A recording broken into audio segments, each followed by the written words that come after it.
रक्षा मंत्रालय ने भारतीय थल सेना की ताकत बढ़ाने के लिए 6400 पिनाका रॉकेट्स खरीदने की मंजूरी दे दी है।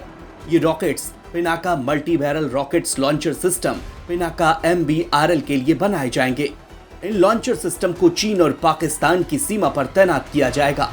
बताया जा रहा है कि इस डील की कीमत करीब 2600 करोड़ रुपए है। इन रॉकेट्स को सोलर इंडस्ट्रीज और म्यूनिशंस इंडिया लिमिटेड मिलकर बनाएंगे या किसी एक को इसका जिम्मा दिया जाएगा। ये रॉकेट सिस्टम पूरी तरह से स्वदेशी है, किसी भी मौसम में चलाई जा सकती है। यह कम समय में ताबड़तोड़ फायरिंग करके दुश्मन के इलाके को कब्रिस्तान में बदल देती है। पिनाका रॉकेट्स की गति ही इसे सबसे ज्यादा खतरनाक बनाती है।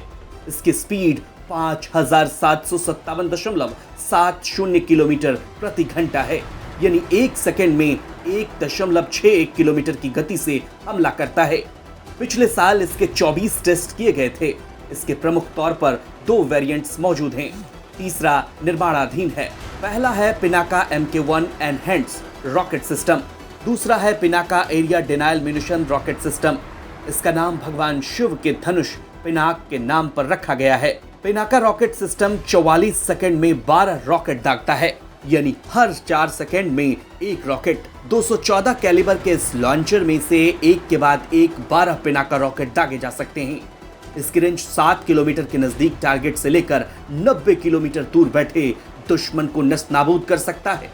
पहले वेरिएंट की रेंज 45 किलोमीटर है, दूसरे वेरिएंट की 90 किलोमीटर है, तीसरे निर्माणाधीन वेरिएंट की रेंज 120 किलोमीटर होगी। इस लॉन्चर की लंबाई 16 फीट 3 इंच से लेकर 23 फीट 7 इंच तक है। इसका व्यास 8.4 इंच है। इस लॉन्चर से छोड़े जाने वाले पिनाका रॉकेट पर high explosive, fragmentation, cluster bomb, anti personal, anti tank और बारूदी सुरंग उड़ाने वाले हथियार लगा सकते हैं। ये रॉकेट 100 केजी तक के वॉरहेड लगा सकते हैं। इस सिस्टम की शुरुआत 1986 में हुई थी। सेना के सूत्रों ने बताया कि पिनाका रेजिमेंट को सैन्य बलों की संचालन तैयारियां बढ़ाने को चीन और पाकिस्तान की सीमा के साथ तैनात किया जाएगा। BEML ऐसे वाहनों की आपूर्ति करेगी जिस पर रॉकेट लॉन्चर को रखा जाएगा। रक्षा मंत्रालय ने बताया कि 6 पिनाका रेजिमेंट में automated gun aiming and positioning system के साथ 114 लॉन्चर, 45 कमांड पोस्ट भी होंगे। रॉकेट रेजिमेंट का संचालन 2024 तक शुरू करने की योजना है। कारगिल युद्ध के दौरान इस मिसाइल को ट्रक पर लोड करके ऊंचाई वाले इलाकों में भेजा गया था। वहां पर इस रॉकेट ने दुश्मन के ठिकानों की धज्जियां उड़ाकर रख दी थी।